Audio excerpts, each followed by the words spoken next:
নমস্কার, শুভ সন্ধ্যা। বল কলকাতা টিভি পরিবার শারদ যোদ্ধা সম্মান 2024 এবং দেবজিৎ স্যার অ্যাওয়ার্ড শারদ সম্মান 2024-এর পুজো পরিক্রমায় আমরা দুদিন ধরে দেখাচ্ছি উত্তর দক্ষিণ কলকাতা, এবং আজকে আমরা দক্ষিণ কলকাতায় সকাল থেকে দেখাচ্ছি। তার মধ্যে ইতিমধ্যে আমরা এসে পৌঁছে গেছি, লাইভের মাধ্যমে দেখিয়েছি আমরা বিখ্যাত পুজো মণ্ডপ কেন্দুয়া শান্তি সংঘ, এবং সেই বিখ্যাত আমাদের মনের, আমাদের কাছের, আমাদের অন্তরের শিল্পী স্বনামধন্য মাননীয় শ্রী সুশান্ত শিবানী পাল মহাশয় এবং ওনার মানে এবছরের মন কাড়া শিল্প প্রত্যেক বছরের মতোই টালাপত্তয় দেখে এসেছি, তুলে ধরেছি আমাদের পর্দায়। হাতিভাঙা সার্বজনীন তুলে ধরেছি এবং কেন্দুয়া শান্তি সংঘ তুলে ধরলাম। আমাদের খুব ভালো মানে সুযোগ যে ওনাকে পেয়ে গেছি, ওনার মূল্যবান সময় থেকে আমাদের পর্দায় আছে মাননীয় সুশান্ত শিবানী পাল মহাশয়। আমি সুশান্ত থেকে জেনে নেব যে এবছরের 3টে পুজোই আমরা তুলে ধরেছি, তো তোমার পুজো নিয়ে তোমার মুখ থেকেই সংক্ষেপে কিছু শুনবো দর্শকদের জন্য।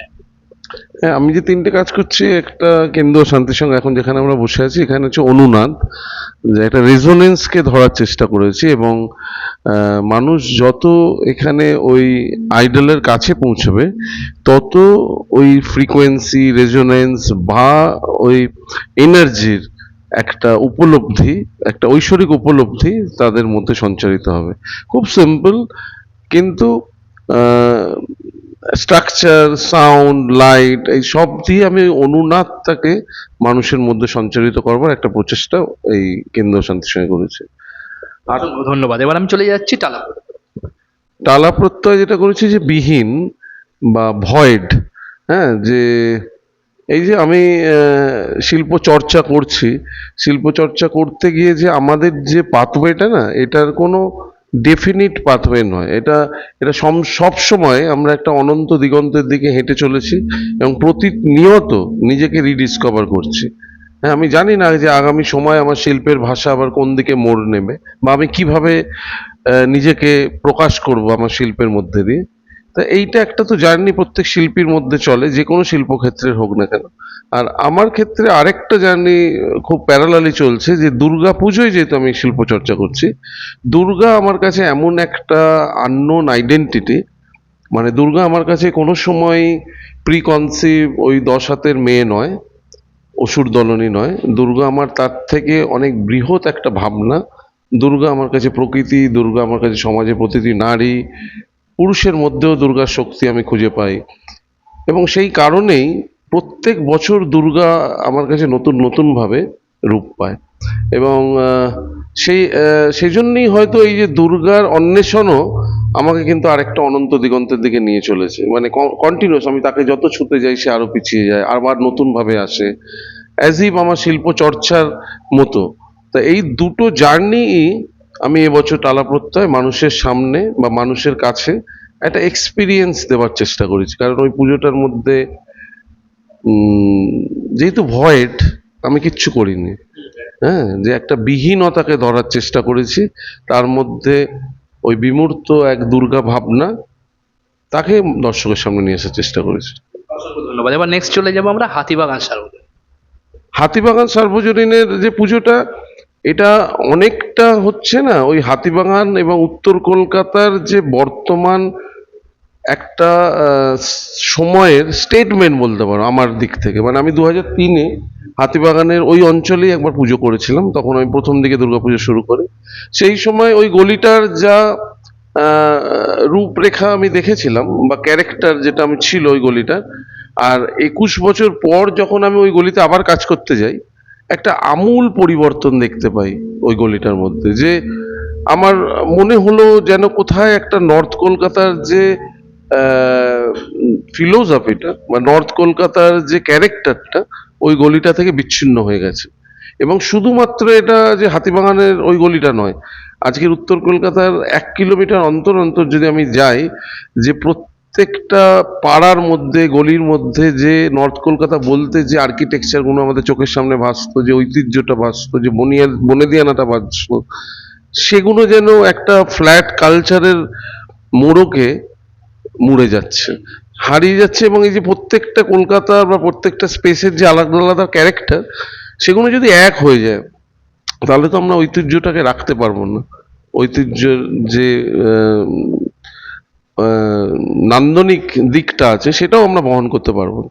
তা এইটাকে নিয়েই প্রকরণ বা প্রসেস, যে এই প্রসেসটা যে ওখানে চলছে, সেই প্রসেসটাকে আমি একটু দর্শকের সামনে একটা একটা মানে কম্পোজিশনের মাধ্যমে বা ওই স্পেসটা অ্যাকচুয়ালি আমাকে এই কাজটা করিয়েছে। ওখানে যে কয়টা বাড়ি আছে, হ্যাঁ, যে রাস্তাটার উপরে আমি কাজটা করেছি, সেগুলো নিয়েই কাজটা। অসংখ্য ধন্যবাদ, সাধুবাদ জানাই তিনটে কাজের জন্য। এবং দর্শকদের বলবো, আমরা দেখিয়েছিলাম হাতিবাগান সার্বজনীন, আমরা দেখিয়েছিলাম টালাপত্র, আমরা দেখিয়েছি আজকে কেন্দুয়া শান্তি সংঘ, কিন্তু শিল্পীর মুখ থেকে একসাথে আমাদের পর্দায় একটা ইন্টারভিউর মধ্যে আমরা কিন্তু তিনটে পুজোর থিম বর্ণনা করলাম আপনাদের জন্য। অবশ্যই দেখবেন, আমরা জানি আপনারা দেখবেন, তবুও দেখবেন, শুনবেন। সুন্দরকে একটা কথা বলবো, আমরা দেবজিৎ স্যার অ্যাওয়ার্ড শারদ সম্মান, বিশেষ করে আমাদের কাছে দেবজিৎ স্যার আমাদের কাছে বিশেষ করে একটা গর্ব। অবশ্যই আমরা 5 বছর ধরে দেবজিৎ স্যারের ছাত্র হয়ে আমরা দেবজিৎ স্যারের নীতিতে আদর্শে আমরা পথ চলতে শুরু করেছি। সেই দেবজিৎ স্যার শারদ সম্মান 20 বছর উত্তীর্ণ করলো, গ্লোরিয়াস 20 ইয়ার্স। তো দেবজিৎ স্যারকে তুমি অনেকদিন ধরেই চেনো, তো এই যাত্রাপথে দেবজিৎ স্যারকে নিয়ে যদি কিছু বলো। না, কলকাতা শহরের এই দুর্গাপুজোকে কেন্দ্র করে প্রচুর পুরস্কার হয়, এবং সেই পুরস্কার আজকে প্রায় হয়তো শতাধিক হয়ে গেছে। হ্যাঁ, তার মধ্যে কিছু পুরস্কার আছে যেগুলোতে ধরুন ওনার দেবজিৎ স্যারের নামেই উনি পুরস্কার করছেন, এটা একটা ইউনিক, যে একজন পেশায় শিক্ষক তিনি এরকম একটা পুরস্কার দিচ্ছেন। এবং উনি যে অঞ্চলে শিক্ষকতা করেন, ওনার মানে যে ইনস্টিটিউটে যে অঞ্চলে, রাসবিহারী বাদামতলা অঞ্চলে, তার পাশেই ওই বাদামতলা ক্লাবে আমি প্রায় 3 বছর মানে পুজো করেছি। তার ফলে আমি দেখেছি যে ওনার যে কতটা একাগ্রতার সঙ্গে উনি এটা করেন। এবং সব থেকে ভালো বিষয় যে উনি নিজেই মানে প্রত্যেকটা পুজো দেখতে যান। হ্যাঁ, এখনো সেই কর্পোরেট ছাপটা পড়েনি। হ্যাঁ, হয়তো আগামী দিনে পড়ে যাবে, যত আরো বড় হবে, আরো বড় হোক, কিন্তু কর্পোরেট ছাপটা যেন না পড়ে, সেটাই আমরা আশা রাখবো। যে নিজে পায়ে হেঁটে পুজো দেখে নিজের মতো বিচার করে সেইটাতে পুরস্কার দেওয়াটা আমার মনে হয় এই দেবজিৎ স্যার পুরস্কারের একটা প্রধান বৈশিষ্ট্য। সেই অন্যরকম বৈশিষ্ট্য দেবজিৎ স্যার যেমন দেবজিৎ স্যারই থাকুক, এটাই চান। আর আমি একটা কথা জিজ্ঞেস করবো, তোমার সাথে অনেকবার দেখা হয়েছে, বলো কলকাতার পর্দায় তোমাকে অনেকবার দেখিয়েছি। আমরা একটা ডিজিটাল মিডিয়া ছোট্ট করে আমরা বন্ধুরা মিলে স্যারের ছাত্ররা হয়ে আমরা কত চলতে শুরু করেছি, 6 বছর হয়ে গেল নয় নয় করে। কালচারাল ডিপার্টমেন্ট নিয়ে বা সংস্কৃতি নিয়ে, পুজো নিয়ে কাজ করছি, তুমি তো দেখেছো অনেকদিন ধরে। তো আমাদের জন্য যদি একটু শুভেচ্ছা কিছু, তোমার তোমার কেমন লাগে যদি বলো। না, বলো কলকাতা চ্যানেলটা হয়তো সেভাবে আমার দেখা হয়নি আগে, কিন্তু তোমাদের কার্যকলাপ সম্পর্কে আমি শুনেছি, দেবজিৎ স্যারের কাছেই শুনেছি। এবং অনেকগুলো প্রোগ্রামে আমাকে ইনভাইটও করেছিল, বাট হয়তো কোনো কারণে আমি যেতে পারিনি। তা তোমাদের আরো শ্রীবৃদ্ধি হোক। এবং প্রকৃত অর্থে যে মিডিয়ার যে মানে একটা সোশ্যাল মিডিয়া তোমাদের, হ্যাঁ, মিডিয়ার কর্তব্য কিন্তু না আনবায়াসড থেকে কি ঘটছে সেটাকে দেখানো।